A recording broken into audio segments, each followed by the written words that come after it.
Welcome everyone. Today we have another new episode, and we have our famous speakers. I think already many people from Asia Pacific they know about Professor Viva. She is our famous scholars and famous scientist from World Talent Economy Forums. We have our famous business analyst Dr. Eric Dews, as well as we have our friends, another famous speaker, Mr. David from Europe.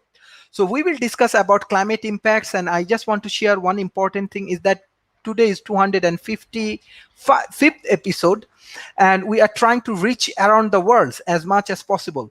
From the beginning, 1 year before when we start this journey online, World Talent Economy Forum, I told everyone that our major objective that we want to create educational contents. We want to create help the people, young people in Asia Pacific. So I think we are in right track because South Asia, only in South Asia, they already lose $1 trillion in this COVID-19 situation in education industry. So how you supporting Dr. Eric, Professor Viva, Mr. David? Everybody's help actually very helpful for youth communities, because we are heavily introducing our like presentations and our session with all of the young communities, and we already get call from the youth ministry, from education ministry, ICT ministry, even for some good education group of companies, those who want to work with us. And already we are start our collaboration in between Malaysia and Bangladesh, and we already start a collaboration for university. Perhaps this is one of the largest universities program we will launch soon. I think in between 2 weeks we will launch these programs, and we need more of your support. So we have that kind of good news right now. So I directly want to go for this climate impact, and we want to discuss on that particular point. I want to start from our famous speaker, Dr. Eric Dew, then Professor Viva, and then Mr. David. So how do you want to analyze this climate impact? Well, first is that we have to agree that the issue of climate change is real, and in particular for those in the Southeast Asia nations, that impact is going to be probably more severe than many other nations, around on the planet. Many of the nations like Sri Lanka and Bangladesh, India, and Indonesia and Malaysia, you guys are all, island nations and very low-lying nations, and 5-10 feet increase in the sea level will swamp the nations severely. And I think Jakarta is already feeling that, right?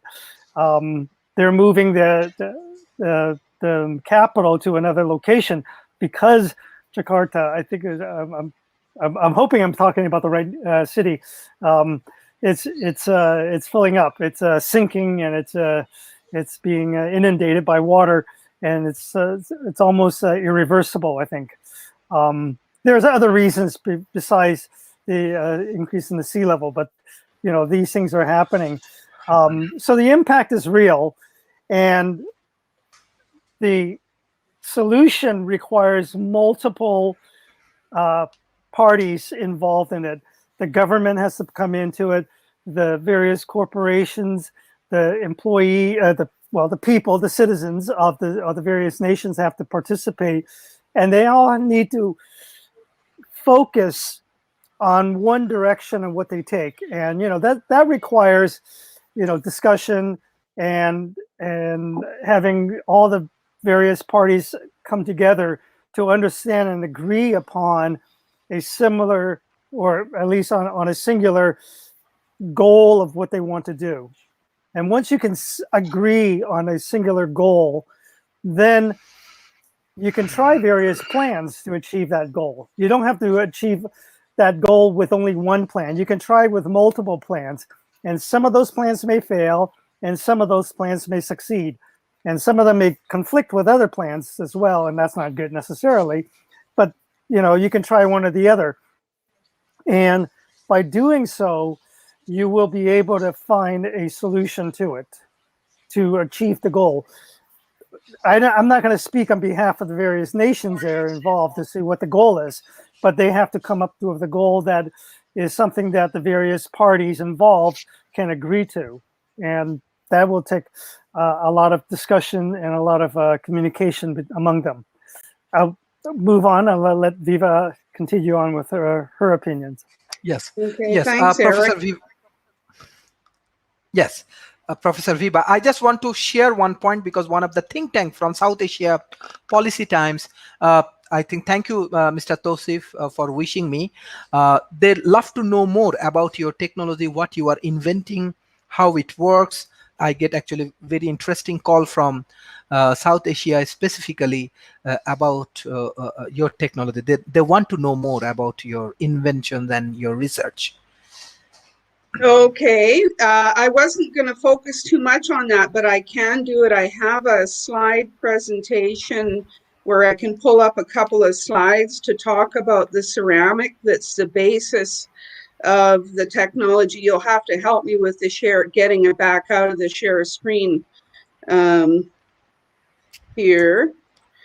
But it's based on a ceramic that is well known in the automotive industry, and it's similar. So here we have it. Can you see that now? Yes, yes. Okay, so I'll just bump it up to a bigger picture for you. Okay, so it's very simple and easy to adopt because we have limited moving parts, and the ceramic does pretty much all the work for us. We bring in ordinary air, which we call polluted air on the left, into the ceramic. And then the oxygen component, which is about 21.9% of air, is harvested through the wall of the ceramic. This is the oxide radical, or here it's shown as atomic O. Okay, inside it's atomic oxygen, and then when it crosses the ceramic, it loses a couple of electrons and gains them back again, becomes an oxide radical. That's called the O stream. Okay, there are two streams. The second stream goes straight up through the tube, and that's the leftover air. Now we heat that, so we actually effectively destroy the greenhouse gases that are in air already. So we can actually make money from providing that service to just directly cleaning the air. So these products are then no longer greenhouse gases, or they're broken down pollutants, and this is released into the air. It's mixed back with the atmosphere because it's mostly nitrogen. Okay, so does anybody have any questions about that? Mm-hmm. No, That's thank you. okay. That's clear. Yes. Well, actually, yes. I would like to ask. So it takes out the greenhouse gases and whatever else. Where does that go? Does it get stuck inside the ceramic and then you throw it away, or does it get filtered out and then it turns into something that you can collect? Yeah, it's collected by the weather and a process called dry deposition, which means that it will probably meet up with a hydroxyl radical, which is nature's sewer system in the open atmosphere, which we talk about and teach about because it's quite badly damaged, but it is still working. So typically what happens is the broken molecules, which are no longer greenhouse gases, go out, and then they're removed either by wet deposition in the weather or by dry deposition with the help of the hydroxyl radical weighing it down and dragging it down to ground. So it just speeds the natural aging and removal process that happens in our atmosphere all the time for us with the natural sewer system we have up there. Does that make sense? Yes. Yeah. Dr. Eric, can you Yeah. unmute here? What's the capacity? How fast? How much volume can it move over, per hour or Time. whatever? Yeah, it's about a 2 liter volume tube, and it will, over the course of a year, it will release about three to 4 tons of the atomic oxide gas across the surface of the molecule, which is what wears it out, because that involves some friction. There's a little bit of pressure applied to the tube to push everything and keep everything moving. So about 3 to 4 tons of oxide gas a year per tube, and then they're just replaced. And the tubes are 100% recyclable. So it makes it very sustainable. So all the minerals that we invest in, we can keep in a continuous loop, providing material for brand new tubes by breaking them down and reforming them. Mhm. Okay. And are you at a commercialization stage, or is this still at the research stage? We're finished with research. We have a final design, and we're working on getting a CSA approval right now, which is the Canadian Standards Association, which is an internationally recognized standards body. And there we will undergo both a peer review and a technical review. Mhm. Then at that point, our own government will be able to recognize our offsetting services, which is carbon offsetting, which is the jargon for removing greenhouse gases from the atmosphere. So Mhm. we remove all greenhouse gases all at once by this technology, and we don't necessarily have to suck a lot of air to the equipment. We can actually deploy the atomic O as the oxide radical, which will preferentially go out into the environment and form 2-hydroxyl when it meets a water molecule. And there's typically enough moisture floating around for that to happen. When you globally scale it, if you need to, you can add water to the release process to ensure that you forcibly make the hydroxyl when the oxide is being released. So at scale, we will always have the option to add water to the release process to make sure we've bumped up and maximized the number of hydroxyl that are being released in the troposphere. Mm-hmm. Mhm. Okay. Okay, thank you. There's no Thank you. question. Yes. I just want you to see how it's encased. It's very simple. It's encased in stainless steel, and they're cells, each of them, and they really only have temperature, pressure, and flow for parameters that need to be monitored. So it is actually highly adaptable. Okay, you can take the screen back. Okay. Okay, thank you. Thank you. Thank you. Yeah. Thank you for very good presentations. Mr. David, and we have our another speakers, Dr. Shailesh Rao. Thank you for joining today's sessions. And yes, I will come back to you, Mr. David. Yeah. Well, thanks a lot for the invitation, Sharif, again, and happy birthday, as I've seen in the chat. Thank you. Thank you. All the best to you. So, climate impacts. As a European, I can only say you just have to leave your house to see climate impacts. In Europe, most of the forests are severely damaged by heat. It's like all of the needle trees are damaged by beetles and are dying out. This is the thing. Also, our oak trees, which are hardwood trees, have severe problems. The crowns, the branches are shrinking together. Another example, we don't have to look at that small island developing states. We can also have a look at the Netherlands. Most of the country is below sea level, and Amsterdam would be flooded if there would be not high dam fortifications. Also, if you have a look at London, London would be also be flooded if you wouldn't have any barriers in the River Thames. So this is about climate impacts. Is it's see you can see it everywhere. It is there. It is visible, and I think we don't need to discuss the thing that climate change exists or that climate impacts exist. What we need are very smart solutions, and we need to make them visible. We don't need a conference of the parties of the UNFCCC with 30,000 participants in Glasgow for 3 weeks. I think these actions don't bring the impact which we need. Also, what was another thing by UNFCCC was Paris Agreement. Paris Agreement actually was not the goal we needed. Why? We have Kyoto, and actually with Kyoto we have an enforcement branch, and we have an ongoing amendment, which is the Doha Amendment.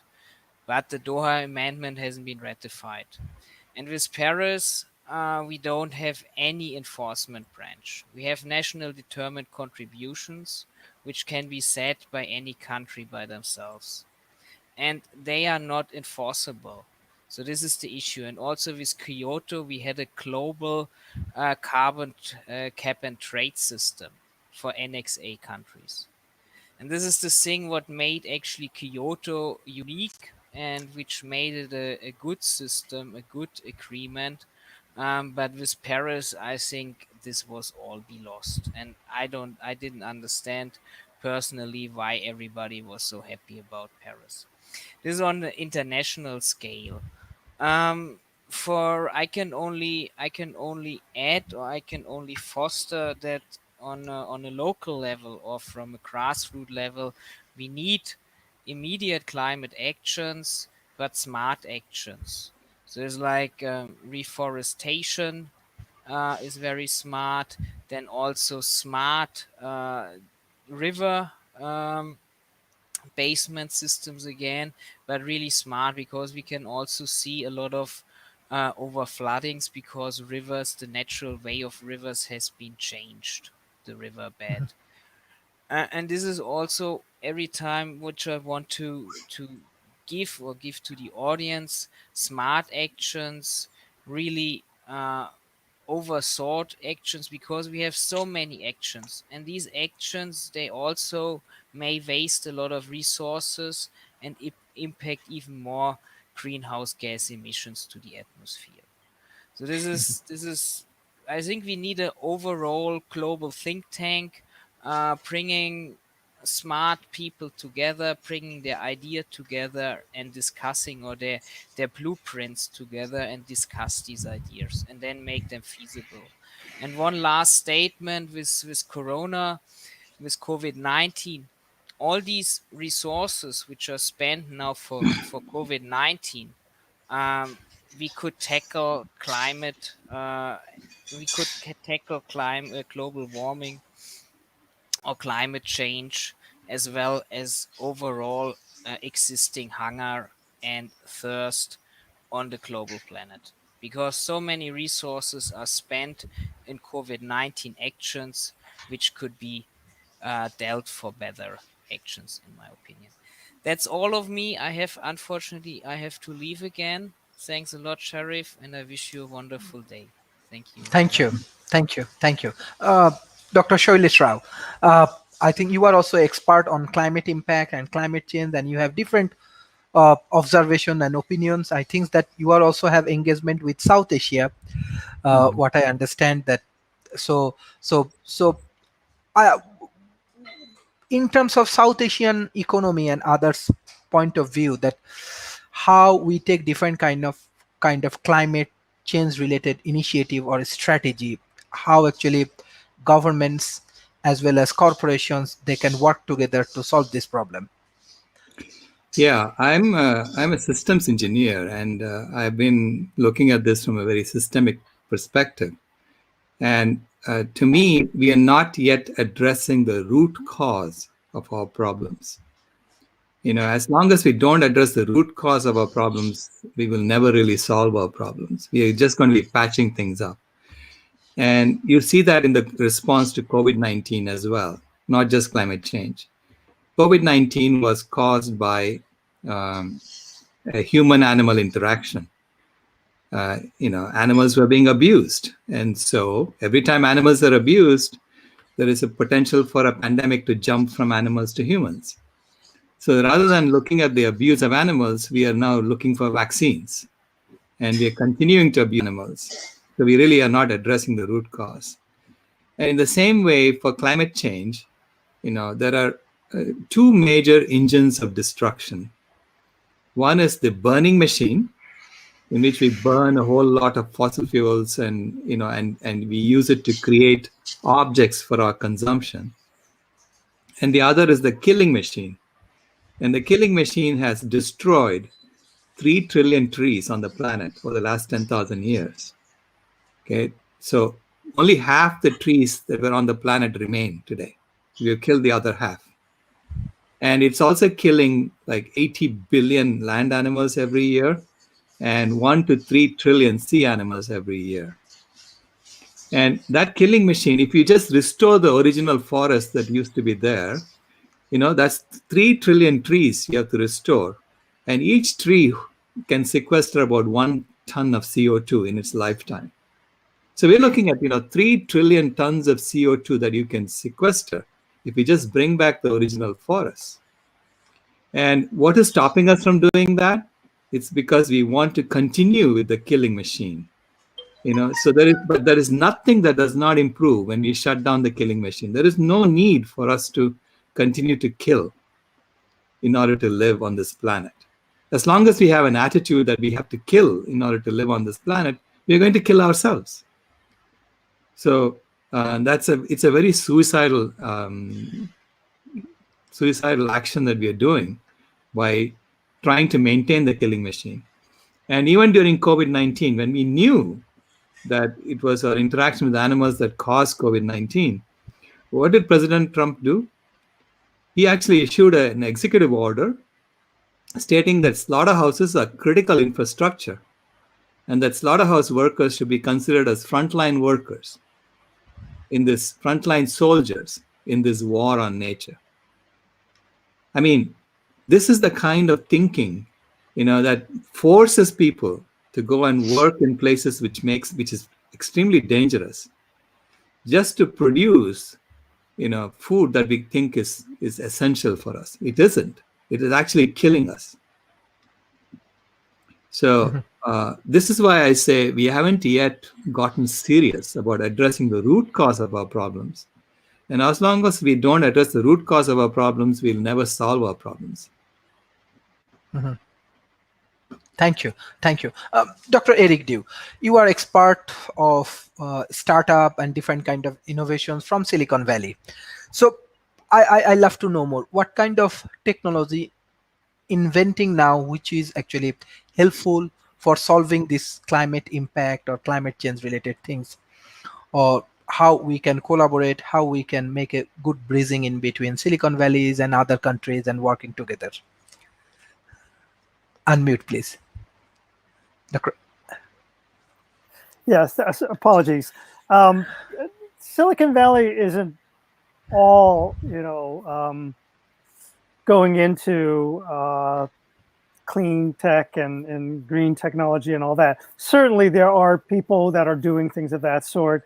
Groups in Stanford and at Berkeley are working on research at various stages, from the most blue sky type of research to, one step before commercialization. So everything is happening, but I can't speak on behalf of all of Silicon Valley because there's so many different things that are trying out and people doing various things. Not all of them are related to climate change or helping in that respect. On the other hand, President Biden is trying to get the infrastructure bill, the $2 trillion, $1.9 to $2 trillion infrastructure bill, and hopefully it should actually be even more. It really should be closer to like $5 trillion over the next 10 years. The infrastructure bill will include money, funding for research as well as adoption of new technologies to help combat, climate change. And I think the key areas of research are going to be in storage, which is battery technology. And there are a number of ways of doing that people are looking at, whether it's mechanical, hydro, pumped hydro, whatever. What else is there? Just the various types of chemical storage, and so everybody's looking at it in different ways, and they're trying to make that work. And there are a number of them that are quite promising, and so that's the first part. Because once you get that, then the solar technology and the wind technology that is already somewhat mature right now will answer the question of how do you keep it going at night? How do you keep it going when there's no wind? Okay, the storage will be able to make that happen. And that also allows the storage to be more localized. Right now, the way that we currently generate electricity here in the United States is you have a central power plant, whether it's fossil fuel or nuclear or even solar, and it's located some distance away from a metropolitan area like San Francisco, or the Silicon Valley Bay Area. The power plant is maybe 30 to 40 or even up to 100 miles away, and then you run the cables and the transmission lines into the area, and you power that area with that through the transmission lines. And that's not efficient because you do have losses along the line of several volts over hundreds of kilometers and so forth, and there's costs and so forth. But if you can have localized storage plus localized solar, then you can get rid of central power plants altogether. And there are studies that have shown that all you need is about 4 to 5 hours worth of storage. You don't need 2 weeks worth of storage. You don't need a month worth of storage or something like that, in case of like what happened in Texas back in February, when the power went out and there was snowing for a week and a half or whatever in Texas. You only need 4 or 5 hours, and then it'll get you over the hump, and then you're in good shape. So that there are studies going in that area for power consumption. There are other crazier ideas, using ocean thermal energy or just ocean wave technology to generate electricity and so forth. Those are a little bit more further out in time before they can become realizable. But there are people that are studying that. I think the key problem that is that the efficiency is so low that it costs too much to build to make it worthwhile. Ultimately, everything goes back to the economics. It all comes back to economics, and unfortunately, whether we like it or not, the thing is, it's always like, what is the cheapest way of doing it? Okay, and one of the things that Silicon Valley does well is that they exploit that. They find what is the cheapest way of doing it, and that's why they push it out and it gets things going. And that's why a lot of people still do look at Silicon Valley and the Silicon Valley model, because Silicon Valley does look for the cheapest way of doing something, and then they make it, and and then they scale it up, and that makes the effect happen. A lot of times, because the economics is not considered, what happens is that people give up. They ultimately give up because they can't keep funding something to get that return. They just say, this looks great, but we can't keep funding it, and then it dies out.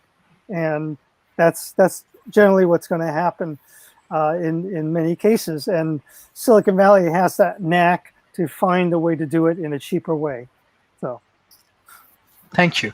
Thank you. Professor Viva, I have one specific questions to you because you are inventing a technology which is very much, it is really important for in present situation. I think that uh, different countries are interested about your technology. My question is that like how these developing nations like country like India or Bangladesh or Indonesia in future they can get benefit from your technology because this is highly exclusive. Maybe you are working with United Nations and so maybe they will fund your projects or you will work with them. But how this kind of affected countries can be benefited and how is it, like I just want to know, it will be expensive or how it works. Mhm. Okay, we have determined that we can actually provide carbon offsetting quite cheaply. I'll just pull up another slide to show you again what our products are. The accessing by other countries, we're working on that by going through the government. And the government infrastructure for different countries is at different stages of awakening. So we are helping to awaken the machinery in each government that we're dealing with that will allow us to sell directly to the taxpayer through their government or to large emitters that want to buy blocks of offsets from us to proceed. So those are the two large customers. Now you'll see here in the first slide that the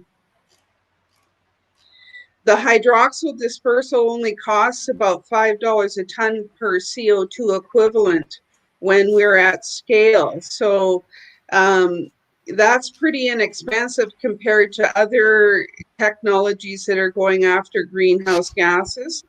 So we believe that we may be able to open up a private purchaser market as well, where people can come to our web platform and buy enough offsets from us to remove all their footprint for their whole lifetime in an affordable financial package. If we go to these other products, it gets a little bit more expensive, but compared to other competitors, it's still pretty inexpensive. So we have number 2, which is direct air capture or scrubbing of all greenhouse gases from the atmosphere.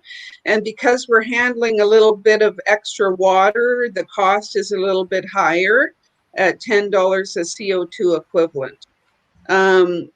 We also think that, you know, any emitter in any country can hire a smokestack janitor system, which is number 3. And if they want to remove CO2 primarily, it'll get everything. But if they want to actually target CO2,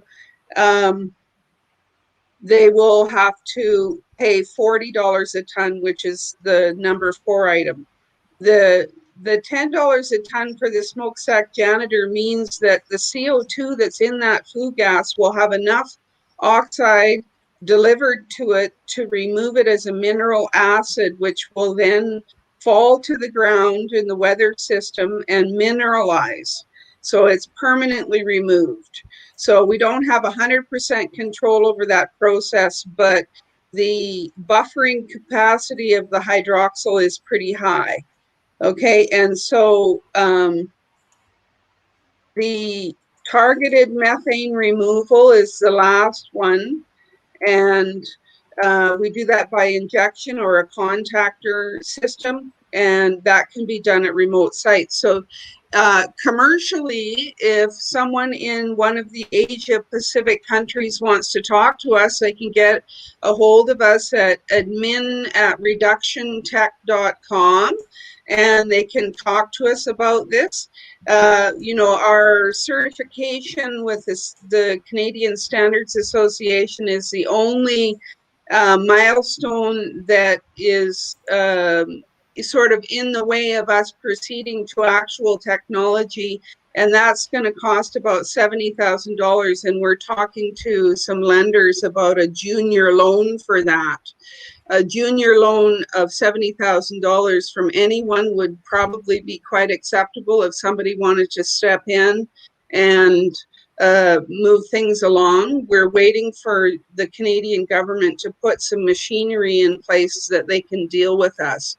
So that's the status of the technology right now. It is a final design, and it's going to CSA approval, and then we will be able to step into any market with that level of recognition. So yeah, that's about all I have on that. It's just our products. Thank you. Dr. Sholesh, you are also expert on climate change. On the other hand, from Asia Pacific, what I'm observing even right now, John Kerry, like negotiate with different countries, prime ministers to attend this climate change issues and everything. But what your thoughts? Like South Asia really prepared to solve this climate change? Or it's only in the newspapers and the media and the real life, especially grassroots levels, they cannot handle these things? Yeah, I really believe that South Asia is where the solutions have to come from. The true the true solution is really asking Western civilization to think about a different way of thinking. And the different way of thinking is what Eastern civilizations have been doing. It's essentially assimilating Western and Eastern ways of thinking, so that you can deploy what we have learned for the good of the earth, as opposed to just for our own individual benefit. Which is what we are trying to do right now. So, because this is a global industrial civilization, for better or worse, the West has colonized South Asia, colonized East Asia, colonized the whole world. And we are now literally, flooding everywhere with the McDonald's and Pizza Huts and things like that. So, which is really imposition of, it's a colonial system being imposed on the South Asia. Now, but there is a lot that we can learn from the global South. And one of the things we can learn from the global South is, for instance, looking for happiness within, as opposed to looking for it in consumption, which is what the current system is based on. So why do we want to keep growing the burning machine and keep growing the killing machine? Because we think that's where the happiness is. And and that's what our advertisements are all telling us. Your happiness is out there. So the average person is seeing like 3,000 ads every day, and so that is based on this false axiom of consumerism. And so, but South Asia, we know that happiness does not come from within, from outside. It comes from within each one of us. So, and that needs to become normal if we are to become a sustainable civilization on this planet. Otherwise, we are trying to grow what we are doing now and continuously grow it. And we have already exceeded the limits of the planet in so many ways. And it's not just climate change. We have exceeded it in terms of biodiversity loss, in terms of nitrogen use, in terms of phosphorus use. There are so many biogeochemical cycles that we have violated. And we have exceeded, and the planet is reacting to that. And climate change is just the fever. There is also a cancer, there is a diabetes, there is a heart disease for the planet. And we are not talking about that, right? When we just focus on climate change. So when you look at the whole picture, you realize it's our relationship with nature that needs to change. It cannot be a relationship of domination. And the very idea that you have a killing machine that's killing so many animals every year tells you that our current system is based on the idea that We can dominate nature. We can control nature. And nature is reacting to that and saying, no, you can't, because nature is fundamentally more powerful. So we are getting, literally we are fighting a war with nature, and nature is now burning down the gates of Silicon Valley, literally, okay? Because she's going to win this war if we fight a war. So it's not about fighting a war, it's about coming into alignment with nature. And those are all, Eastern philosophies that need to become common. Thank you. Yes, I have a common questions to everyone. I want to start from Dr. Eric, that for solving these climate change issues and different kind of things, specifically even in COVID-19 situation, we are observing that every countries right now, they have to develop their own ecosystems based on modern science, modern engineering, and modern technology. And we don't have any alternative. I have a chance to work with few countries planning ministry. Yes, they are developing their planning, but in the COVID-19 situations, they have to change many things. They do not have preparations for handle these crisis moments. So how we can develop a better ecosystems for solving like like COVID or this climate change.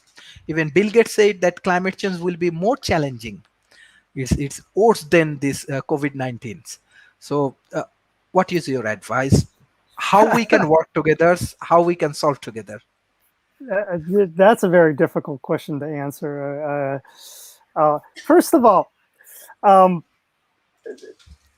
the climate change issue is not for the planet. The planet will survive. Okay, the climate issue is for humans. Okay, we are trying to deal with the climate issue for ourselves, for the humans. Okay, and in part of it is to help also other species to live and thrive, because if they die out, that will also affect the human race itself as well. The Cambrian explosion, and before that time, the Permian period in Earth's history, we had a period where 90% of the species died out, and then it flourished, and then it grew, and then you had a whole new group of species and animals coming in, and then another 70-80% of species died out, and then a whole new group of species grew in and come in again. So the planet and the species will figure it out over time. Okay, what's going to happen is, will we humans survive the next 5,000, 10,000, 100,000 years? Okay, and what we are doing to the planet is going to be, well, we may survive, but it's going to make it difficult for us. Okay, it's going to make it difficult for us, and we may have to do things that will be politically unattractive. Okay, when we make the climate more and more burdensome to us. Okay, when we keep pumping out greenhouse gases and all these other stuff, it's going to make it bad on us, make it more difficult for us. It's going to make it hotter. It's going to make it harder to grow food and all these other stuff. And it's just going to make it more difficult. But at the end of the day, after, let's say, 500,000 years, 1 million years, and the human species die out because of our hubris or because of natural, extinctions of species, the planet will keep going on, okay? And it'll keep on going on for another, billion years or so. And who knows what kind of new species will come out of that. So and those are so long, many thousands and millions of years, that it's not worth kind of discussing about, because, what can we do right now that can affect something that happens then? So let's be careful about what we're trying to do and reduce the scope of what we're trying to solve. Okay, and we want to reduce the scope to solving what is going to be painful for us. Okay, the climate change will be painful for us because we have invested in land and in property and all these other things that might be considered material, but we have it in places that are mostly close to the water. Okay, most of the world's major metropolitan areas are close to the water, right? Hong Kong and London and San Francisco and all the cities around in the Southeast Asia nations, they're all close to the water. And climate change, we know will cause sea level rises, and that's going to inundate those places and become uninhabitable. Okay, and then people would have to do a mass migration to move out and to claim lands, and people who currently own those lands or currently living in those lands don't want people coming into their place. And that's where the conflict comes in. And sooner or later, that conflict is going to change from political discussions and political disagreements to military disagreements. And that is what we don't want to have, because then everybody loses on that. And then it's going to be a whole pain involved in that. So the solution that we're seeking for is some peaceful way of making things happen, and some way of avoiding it if we can. Okay, if we can avoid doing that, then that would be great. But there is no one single solution that will work, because solutions are not like the solutions that we learn in algebra. Okay, remember, you do things in algebra and you solve for x, and x is equal to square root of 2 plus 5 or whatever it is. That's true then, and it is true for all the time infinity. Solutions in real life is time dependent. It works now. 10 years later, new environment, it doesn't apply, and then you have to find a new solution. And you got to keep constantly finding solutions as you go on. And the problem changes, the problem structure changes over time, so that what works now does not work in the future. And we see that again and again and again in how businesses try to solve certain things when they provide solutions to consumers and other businesses and so forth. It works then, and now it doesn't work, okay? And this constant change is what Silicon Valley does best, okay? Which is to say, we're not going to assume that this solution is going to work. Let's find another one. In fact, what Silicon Valley does really well is to say, how do we break that solution and find an even better solution, okay?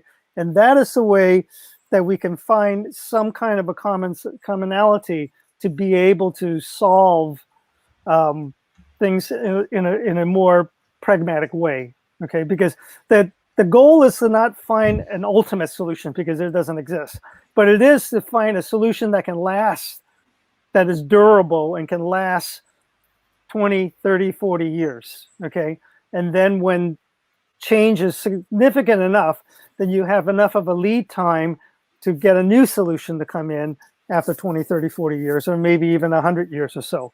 So that is what you can try to do. And every solution, we got to understand this, every solution also brings along with it problems, okay? Every solution brings new problems. Mm-hmm. And every new problems requires new solutions. And every new solution yet brings new problems. And that is the engine of ingenuity and creation. Mm-hmm. Thank you. Professor Viva. Yes, okay, thank you. For your question about climate impacts, we know we do have an existential problem. Anybody denying it at this point is holding on to perception problems and just needs to be sidelined out of the discussions until they learn more.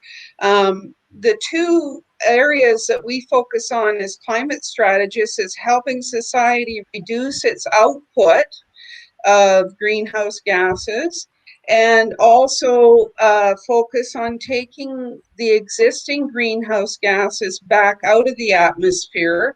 We're in line with the 350 ppm target for CO2 equivalent greenhouse gases. It's important to note that there are two components to the greenhouse gas count. There's about a 78 ppm CO2 equivalent of non-CO2 greenhouse gases that should always be added on top of the CO2 count. And if you do that presently, we're basically at 500 parts per million CO2 equivalent warming right now. So, we think that really focusing on removal is going to intercept us in our murder-suicide drama, which is what we have. We have the wealthy nations that are purchasing resources that are costing the environment, and they're hurting themselves as much now as everyone else. So we teach that it is a bit of a murder-suicide situation, and this type of existential threat needs to be focusing on specific policy now. And we think at the grassroots, what we would like to encourage is that people understand that the wealthy lifestyle emissions need to be dealt with public policy, and we can tell our politicians to create a carbon footprint tax that is progressive, that targets wealthy people with a net worth of over, say, $3 million. And it will take care of not only existing emissions that are a historical component, but also going forward, it will force the reduction of emissions that are tied to lifestyle. Now, we know that there has been a report that 3 to 4 COVID level shocks to the carbon economy will be required just to meet the Paris Agreement. So we do have to look at policy solutions. And someone who I admire for speaking out about this is the Prime Minister of Pakistan, who in the context of COVID or COP26 has been saying that the wealthy countries need to pay up. So we think, we just need to identify where the levers are to tax, both retroactively considered and present and going forward considered levers, that the grassroots can tell their politicians, we would like this. We would like a carbon footprint tax. We would like a higher carbon tax on consumption of fossil fuels. We need to, as a collective humanity at the grassroots, talk to our politicians about this whole climate impact and be suggesting avenues for them to deal with the past injustice, because it is an injustice that the wealthy are not paying their fair share for their carbon footprint in the lifestyle emissions realm. Collectively, as societies, a Western developed nation also needs to look at drawing money from the tax base. And I think that's where COP26 gets stalled a lot, is they're trying to figure out how to work the tax base. So we need to help them understand that, there are places they can focus on, and one of them is, a high carbon footprint tax. Mm-hmm.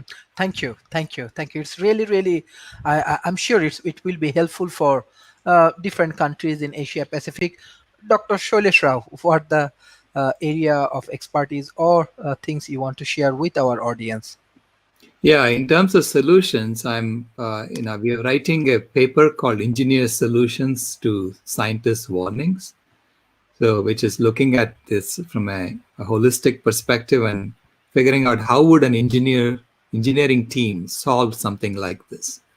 If we were running Spaceship Earth and we were given the power to figure out how to solve these problems, this is what engineers would do. And the first thing we point out is that currently we are running a global ecological Ponzi scheme. Okay, we are running a Ponzi scheme in which those who started the scheme are getting a lot of rewards, and therefore they don't want to change the scheme. But it's a Ponzi scheme, fundamentally. So this is why every year we are siphoning like $3 trillion worth of wealth from the global south into the global north. It's fundamentally there is a tax that's happening from the global south because that's a system we have. It's an economic system which is really just a Ponzi scheme.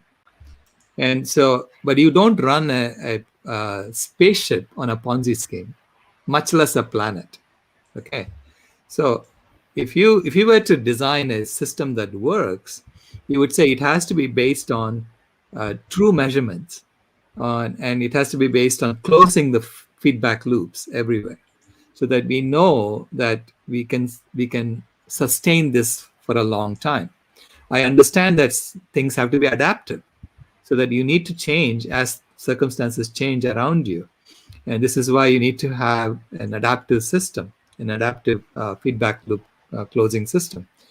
But what we found is that there is nothing that does not improve when you shut down the killing machine. Okay, let me say that again. There is nothing that does not improve when you shut down the killing machine. And unless you shut down the killing machine, there is no peace. Peace begins with shutting down the killing machine. True peace. Okay, so this is why I tell people, if you want to see how what our relationship with the world is, look at your plate. So did someone have to die for what's on your plate? But that tells you our relationship with the world. Okay, so fundamentally, our food culture is a microcosm of our global culture. So if the food culture involves slavery of people, enslaving people to go fish for shrimp or whatever it is, if you watch the documentary Seaspiracy, you will see how much of the devastation in the ocean we are causing just to get 3% of the food we eat. And we are subsidizing that industry to the tune of $35 billion a year, when with just $30 billion a year, we can actually solve world hunger. So what does that tell us? It tells us that the rich would rather pay more to subsidize their fishing, the fish that they're eating, than to solve global hunger. So that tells you the kind of attitude we have, and fundamentally that's why we are in the situation we are in. Thank you. It's really, really nice discussions, and I'm sure that many people from around the world, they will get a lot of information from today's sessions about climate change, about the climate change impact, about modern science, engineering, and technologies. So I request all of our observer, those who observe actually World Talent Economy Forum, share as much as possible, because I'm just sharing this report that because when I started these World Talent Economy Forums, we can understand that education will be highly affected in Asia Pacific, even in South Asia. So it's just only the South Asia, around one education crisis in South Asia, COVID caused $1 trillion losses. Many schools actually stopped. Many universities and education system actually collapse, even though the government saying it's a digital country, this, that, they are the hub, they are the powerful. Billions of people live in South Asia, big corporations live in South Asia, they have collaborations with uh, Silicon Valley to everywhere. I'm not blaming them, but fact is that education must need to be improved. So this is our objective, because without education, because example, if we want to create a good nations, we need proper educations, we need proper technology. It's not actually, still I think we have a lot of area we can improve. So we need to work together. We need Dr. Eric, we need Professor Viva, we need Dr. Soilesh, and the hundred of speakers, those who join in World Talent Economy Forums as a mentor for our initiative, because by this way we can help millions of people. I'm sure millions of people actually drop out from education system. They lose their jobs, they do not know what they will do. Many people actually going back to their villages, they cannot live in the in their capitals, many things happening. Yes, we know there are many billions of dollars company around the world. They are making billions of dollars through technology, through science, many things. But what about the grassroots level? This is our objective, World Talent Economy Forum. Things are really critical. We have to understand things are critical, and we have to take initiative, not only the government level and big corporate level. We need to go with these grassroots level people, those who really need support. Maybe they do not have internet connections, maybe they do not have proper uh, a good laptop or computers, but with the collaborations of World Talent Economy Forum, I'm sure this kind of content actually help them. I know many people, they do not know what is climate change. Even they do not believe that climate change, but they are facing, they're losing their land, they're losing their peoples, and many things happening. So we need to create a real knowledge, real global collaborations, and really better ecosystem. We need help from government, we need help from corporations, we need help from startups, we need help from global community. This is our objective. And please share as much as possible, share our content, and share with the local community. Because when I started, many people say, hey, how come it become, how you help the like grassroots peoples and education system, these, that, many things. But this is the reality, this is the news, it's happening. So I believe that you are, those who are speakers, you are very capable. So with your plan, with your strategy, we want to do more hard works, because education, whatever we are doing, what we want to do, what we try to do, what the project and whatever you have to do, first we have to solve educational things. Without proper educated nations, government helpless, corporate cannot do much, even NGO cannot do much. So we have to reconstruct our educations, and we need mentors from industry, mentors from research centers, mentors from real world, like today's panelists. So thank you, sir, for joining today's sessions. I directly want to go for the concluding remarks for today. First, Dr. Eric, then Professor Viva, and then finally, Dr. Shailesh Rao. So I would like to offer a challenge to the listeners and the watchers of this particular video, to go out and do it, to make your mark, and take the attempt to try to solve just a little bit of it in your own way, to do what you can to make a dent in this climate impact issue. It could be something as simple as changing your lifestyle to something more substantial, like creating some sort of a business or some kind of technology that can fundamentally change things. It could be anything in that spectrum. And but I don't want to end this talk feeling like I haven't done anything other than just chatting. You know, I would like to have people inspired by us to actually try to do something. And I want each and every one who is listening to this to challenge themselves to say, okay, I will, and then do that. And so please do that, and report back to us if possible. Report back to Sharif what you tried and whether you succeeded or not. And you know how long it took you and so forth. And I would love to hear about that. And I want to see that something beneficial happened out of this talk. Thank you, Dr. Eric. It's really great talks, and I'm really like get a very good support from speakers, especially whenever I say that, okay, join, and they right away they join, they share. I'm sure that by this way they can understand the real things, that they can understand what's going on inside the industry. Many people only read, hey, Silicon Valley, but okay, Dr. Eric, do come and discuss. I'm sure many school, college, university know about Professor Viva's technology first time, even if it's a highly exclusive from our side. I'm not talking about North America, but from our side, because I get a very good response and calls, let's say from Policy Times, here, there, many ways, because they love to know more. So from our side, many people do not know, but this is the first time they can understand. Dr. Shailesh, how you developing your projects? This is also very, very helpful. And I want in South Asia, your projects must need to be implemented. It's in India, it's in Pakistan, it's in Bangladesh, it's in Sri Lanka.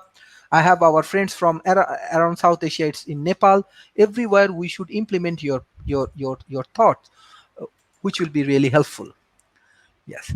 So, Professor Viva, what will be the concluding remarks for today?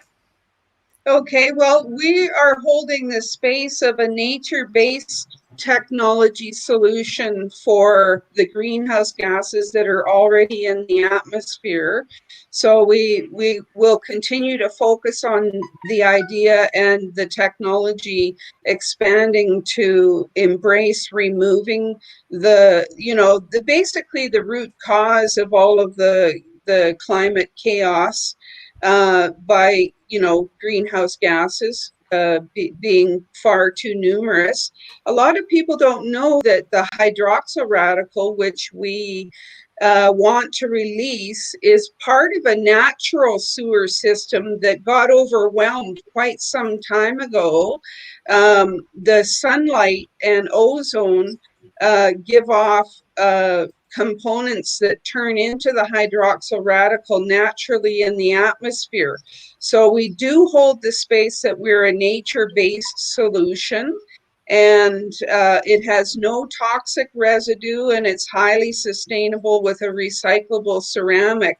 So that's our space there. For the climate impacts, we just feel responsible to have people make a note that everybody know that the lifestyle emissions that a lot of us are concerned about, whether it's the food in front of us or the owner of that factory that's not very far away, we have to evaluate that and incorporate some kind of policy to reduce the consumption where it's actually a problem. And for most people, their carbon footprint is probably within acceptable, especially in the global south. Their carbon footprints aren't going to be asked to be changed, but we do have to ask some segment of humanity to change their carbon footprint.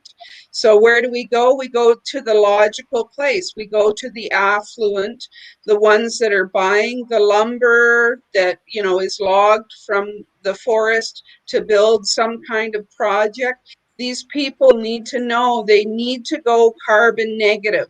They need to do that as soon as possible. So that's my message. And I would encourage everybody in,